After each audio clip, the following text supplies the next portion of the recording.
And he wasn't always a great teammate. And, you know, my takeaway is he's super smart, and he was in a wildly dysfunctional organization with the Clippers, and they've gone into the tank since he left, and he's 10-0 with the Rockets since he arrived. People often get bad reputations because they're demanding, and they're tough. And Blake Griffin's a flake, always has been. DeAndre Jordan's a flake. The Clippers are flaky, and Doc Rivers is a good dude, but nobody, you know, he's been, compared to Brad Stevens, to people think he's a great coach. I think he's got an eye for talent, but the point being is Chris Paul got a reputation as difficult.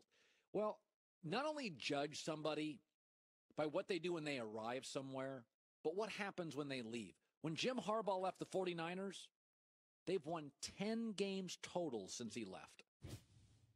10 games total. It's not just what he does at Michigan. What happened to the organization? Didn't everybody call Harbaugh wacko? LeBron leaves Cleveland. 61 games, he leaves Cleveland. They win 19. Isn't LeBron demanding? Chip Kelly at Oregon. People said Chip Kelly can be rough. Chip Kelly is very demanding. Chip Kelly, 44-7. He left. Oregon's on their third coach in 3 years. Some people get reputations as tough and demanding.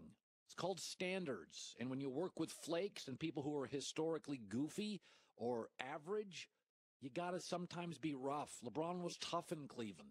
Chip Kelly was tough at Oregon football. He wanted more. He was more demanding. Harbaugh was rough on the 49ers. They were a lousy franchise when he took them over.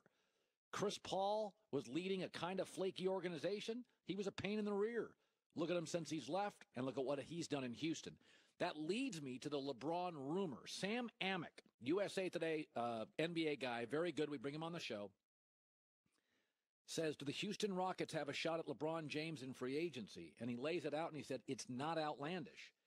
The Rockets are recruiting with their play, is that they pass the ball.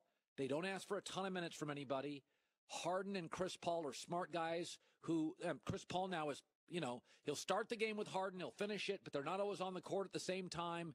Not that he's taken a subservient role, but he's not demanding the marquee value. I think this works for LeBron. I really do. Listen, LeBron doesn't want to have to score 40 a night. I always said this about Kobe Bryant.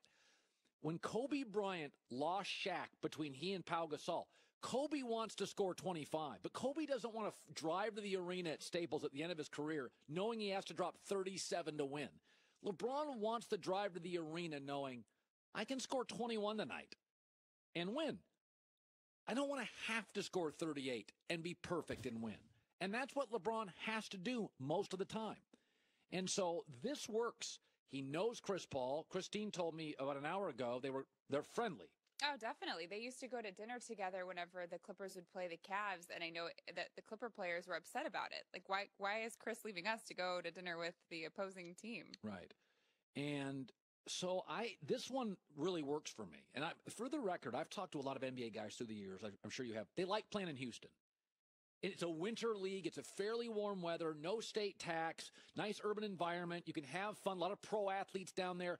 Pro athletes like playing in Houston. It's a big metropolitan city with very good winter weather. The NBA is a winter league, and there's just a lot of pro athletes down there, reasonably priced, no state tax.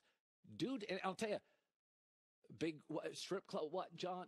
I didn't even think of that. The point being, this one works for me. And I don't know. Now, we were saying if LeBron went to L.A., it would be called LeBronzo. Would this be LeBeard? Goes and plays with James Harden? Christine with the news. No. Turn on the news. This is the Herd